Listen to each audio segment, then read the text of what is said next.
बिस्मिल्लाहिर्रहमानिर्रहीम। इसी दुआ के साथ अल्लाह ताला पाकिस्तान को हमेशा सलामत रखे।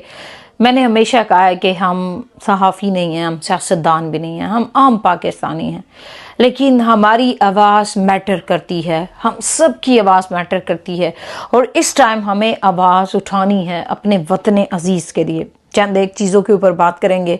सबसे पहले इमरान खान का ख़ानदान, जिसको जुल्म का निशाना बनाया जा रहा है, जुल्म और तशद्दुद जिस तरह से इस ख़ानदान के ऊपर किया जा रहा है, आप खुद देख सकते हैं। नाहक अलीमा खानम के दोनों बेटों को उठा लिया गया है। बुशरा बीबी एक टाइम से जेल में है, उनके ऊपर इतने ज़्यादा जुल्म किए जा रहे हैं सिर्फ इस वजह से कि वो इमरान खान की बीवी हैं। अच्छा, हसन न्याजी, जिसके ऊपर सिर्फ इसलिए 10 साल की सज़ा उसको सुना दी गई है, जुल्म किया जा रहा है कि उसने कोई खाकी पैंट लहरा दी थी। हालांकि अगर आप नवाज शरीफ की बयानात उठा के देख लें, मरीम नवाज, जरदारी, इन सारे सियासतदानों के, मौलाना फजलुर रहमान के जो बयानात उठा के देख लें, तो इवन यहाँ तक के तारड़ ने जो ऐसे एक फिंगर भी दिखाई थी पाकिस्तान के कॉन्स्टिट्यूशन को असम्बली के अंदर, वो भी ठीक है, इनके खिलाफ कोई भी कार्रवाई नहीं होती है।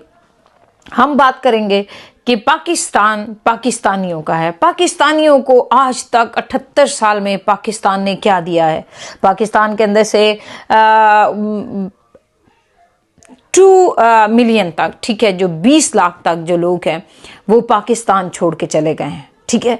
उसमें नौजवान तबका है, उसके साथ कितनी इकॉनमी पाकिस्तान की बाहर मुल्कों के अंदर ट्रांसफ़र हुई, ये एक तकलीफ़ की बात है। उसके बाद अगर आप देखें तो जब बार बार हम 9 मई की बात करते हैं, 9 मई इन लोगों ने खुद करवाया, बिल्कुल खुद करवाया।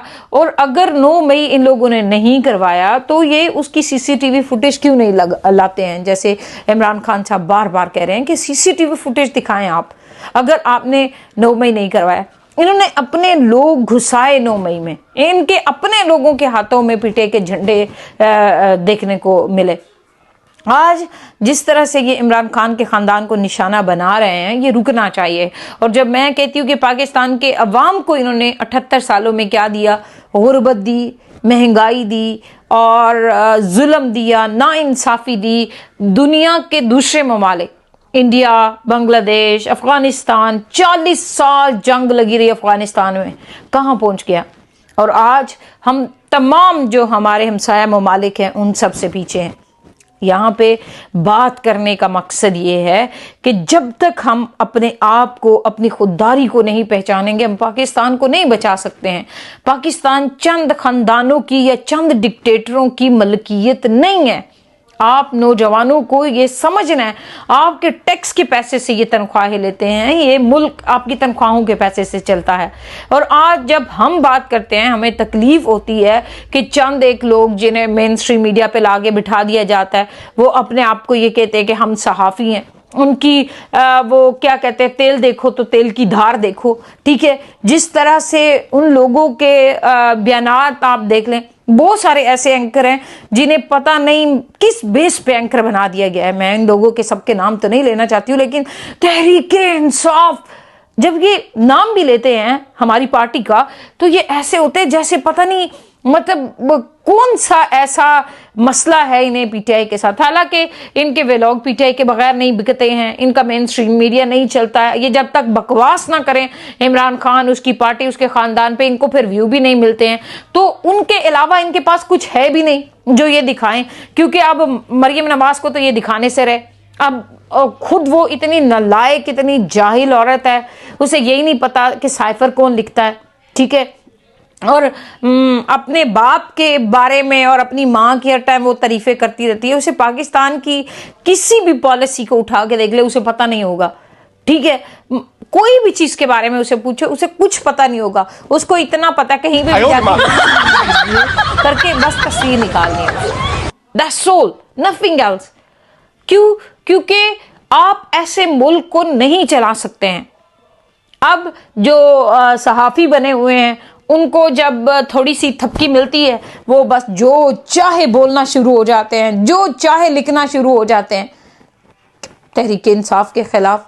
माओ बहनों के खिलाफ, बेटियों के खिलाफ, बच्चों के खिलाफ, मतलब निशाने पे रखा हुआ है पीटीआई को। हालांकि 95% पीटीआई पाकिस्तानियों की है। दुनिया की 10वें नंबर की बड़ी जमात है, अभी तो 9वें नंबर की हो गई है। दुनिया के सबसे ज्यादा रजिस्टर्ड जो मेंबर्स हैं वो पीटीआई के अंदर है। अब यहाँ पे पीटीआई की जो क़यादत है, हाँ, वो मायूस कर रही है अपने लोगों को, बुरी तरह मायूस कर रही है। और लोग यही इनसे सवाल करते हैं कि आखिर कब तक हम इन सारी चीज़ों से बाहर निकलेंगे, आप कब कोई लाहे अमल देंगे। जैसे अभी बुशरा बीबी के ऊपर जैसे बार बार वो पैगाम भेजती हैं कि मेरे ऊपर जेल में जुल्म हो रहा है, क़यादत क्यों उस पर बात नहीं करती है। हलीमा खानम के 2 बेटे अगवा कर लिए 2 दिनों के अंदर, ठीक है, बगैर किसी एफआईआर के। एफआईआर बाद में काटते हैं, क्यों क़यादत उसके ऊपर कोई लाहे अमल नहीं देती है, या कोई प्रेस कॉन्फ्रेंस नहीं करती है, या इंटरनेशनल मीडिया को एंगेज नहीं करती है। तो ये इतराज़ात हैं, हमारी दुश्मनी नहीं है कोई आप लोगों से। मरियम नवाज कोई ओहदा था उसके पास, सिर्फ वो नवाज शरीफ की बेटी थी, सिर्फ वो सफदर की बीवी थी, ठीक है। अब किसने क्या किया, क्योंकि ये लोग तो शुरू से ही चोर हैं, करप्शन में डूबे हुए हैं। हमारे तो मासूम लोग हैं, उन्होंने तो कभी ना कोई करप्शन किया ना कोई दूसरी चीज। करप्शन हो तो सामने लेके आए, 9 मई 9 मई 9 मई, तो इन्हें नहीं करना पड़ता ना बार बार, क्योंकि 9 मई की एक गर्दान इन्होंने रटी हुई है। घुंघरू बांध के ये नाचते हैं 9 मई का नाम लेके। 9 मई का बटन दबाओ तो ये नाचना शुरू हो जाते हैं, 9 मई का बटन उठाओ तो इनके पास कोई बयानिया नहीं रहता। तो अब ये नहीं चलेगा। और अब उस वक्त जब जो भी हुआ मरियम के साथ, कैसे ये नाच रहे थे, क्यों इमरान खान का साहब का खानदान मोहतरम नहीं है? बहुत मोहतरम है उस बंदे का खानदान। उसकी बहनें भाई से नहीं मिलने देते हैं, उसका चेकअप नहीं होने देते हैं, इतना जुल्म करते हैं। और फिर ये चाहते हैं कि लोग बात भी ना करें, और ये कहते हैं कि फिर इजहार राय के ऊपर आप बात भी ना करो, गुलामी कबूल कर लो, ऐसे ऐसे तस्लीम कर लो हमें। दुनिया नहीं मान रही है, पाकिस्तानी लोग नहीं मान रहे हैं। इनका पूरा फोकस है हम लोगों को डराएं। ऐसे नहीं होता है, लोग नहीं डर रहे हैं, आप लोगों को नहीं डरा सकते हैं। ये डिक्टेटरशिप अब बंद होनी चाहिए। ये 2 नंबर जो छीने हुए मैंडेट से आई हुई हुकूमत है, इसे घर भेजना होगा। इसके अलावा आपके पास दूसरा कोई ऑप्शन नहीं है। और एक बात, mark my word, Imran Khan को इन्हें रिहा करना पड़ेगा। पाकिस्तान 26 करोड़ आवाम का मुल्क है, ये ऐसे नहीं चलेगा। एक लौंडी या चंद डिक्टेटर या चंद खानदान इस पाकिस्तान को नहीं चला सकते हैं। हम हैं वारिस, 24-26 करोड़ लोग इस मुल्क के वारिस हैं, और ये पाकिस्तान को चलाएंगे। आवाज उठाएं, आपकी आवाज मैटर करती है, किसी भी प्लेटफॉर्म पे हैं आप, बस हम यही आपसे कहेंगे। इनको सिर्फ व्यू लेने हैं, इनको टारगेट दिए जाते हैं कि आप तहरीक इंसाफ पर बकवास करें, तहरीक इंसाफ के लोगों पे बकवास करें, उनकी क़यादत पे हर टाइम बकवास करते रहें। इन्होंने हुकूमत की कारकर्दगी पे ऊपर बात नहीं करनी। मुल्क के अंदर गुर्बत है, महंगाई है, पेट्रोलियम मसनूआत की कीमतें बढ़ रही हैं, इंसाफ खत्म हो रहा है, जंगल का कानून है, कोई चीज़ पे इन्होंने बात नहीं करनी है। इंपोर्ट एक्सपोर्ट आपके मुल्क की खत्म हो रही हैं, आपका मुल्क दुनिया की इंसाफ की लिस्टों में से 126वें नंबर पे आ गया, इस पे उन्होंने बात नहीं करनी है। ये जागेंगे तो पीटीआई, ये सोएंगे तो पीटीआई, ये खाएंगे तो पीटीआई, ये बाहर जाएंगे तो पीटीआई। इनके पास और कुछ है नहीं है। अब इमरान खान को भी रिहा करना होगा, तस्लीम भी करना होगा कि पीटीआई के वजूद से ही रियासत का वजूद है, पीटीआई ही पाकिस्तान है, और पीटीआई के लोगों से ही जो है ना आपको उन्हें अपना लीडर तस्लीम करने देना होगा। और पीटीआई के लोग जो है वो अपना हक रखते हैं। आप 25-26 करोड़ लोगों को ये कह के नहीं डरा सकते हैं कि आप इमरान खान को छोड़ दें। जज़ाकल्लाह।